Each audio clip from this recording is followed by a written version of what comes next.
Fed by Africa's greatest lake, the Nile runs north for over 4,000 miles before reaching its outflow in the Mediterranean Sea. It's the longest river on Earth, and no river anywhere pushes on so relentlessly through mile after mile of vast and rainless desert regions, while tumbling down from the mountain plateau of Ethiopia.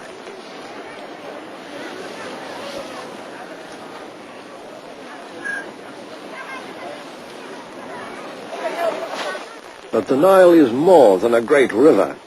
It's a whole library of the history we're looking for.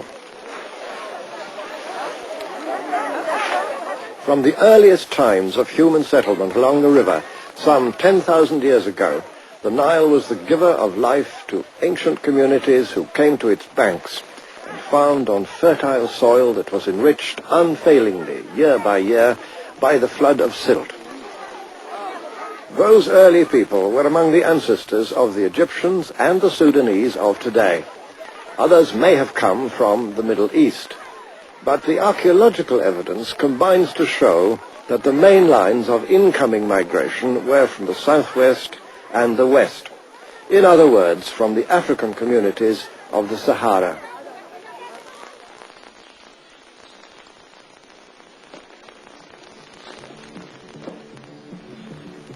"5,000 years ago, this homeland had already become the scene of a civilization in many ways unmatched anywhere else in the ancient world.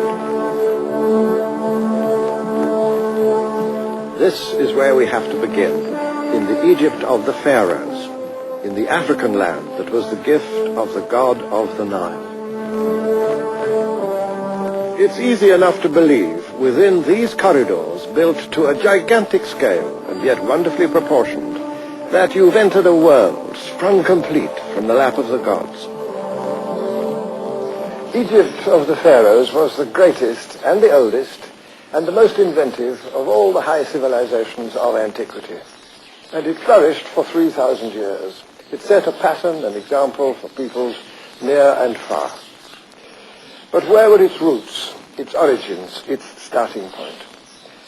Most of us have believed or have been taught that the glories of the pharaohs could never have been created by African people or African ideas, because, it's been said, Africans could never have built a high civilization. Here reigned for dynasty after dynasty the kings who wore the double crown, the combined crown of Upper Egypt and of the Delta. But what had they to do with Africa? How could this grand hierarchy of gods and spirits have anything in common with the superstitious mumblings of the black peoples of inner Africa?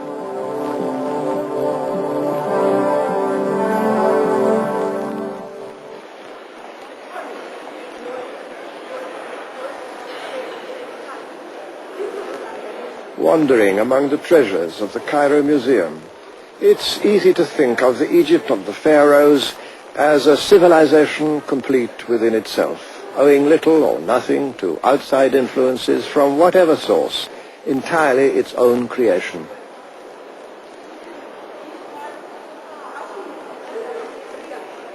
And I imagine that most visitors conclude, as they listen to their guides, that a statue such as this, of the young king Tutankhamun, may have turned very black in the course of centuries, but could not have been a black man in the first place.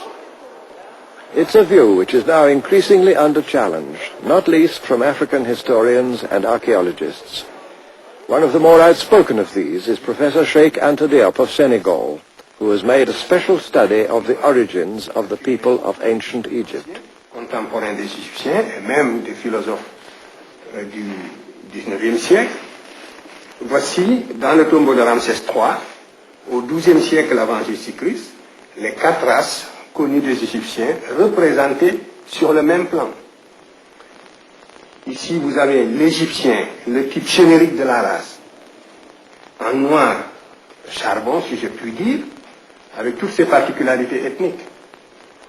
Et sur le même tableau, vous avez le type indo-européen, représenté également, avec toutes ses différences par rapport au type égyptien, du point de vue de la couleur de la peau et du point de vue du vêtement. Et ici, vous avez les autres Africains qui habitaient à l'époque l'intérieur du continent représentés de la même façon que les Égyptiens. That particular painting, however, is a rare exception, the only one, as far as I know, that so clearly makes the professor's point. For the most part, the ancient Egyptians had themselves portrayed as reddish pink, but of course they intermarried with Asians, and even more with other Africans. Many of their noble ladies were Nubians, and lovingly portrayed as such. This painting comes from the tomb of Hemaka, clearly a black lady, with a handmaiden behind her, just as surely white.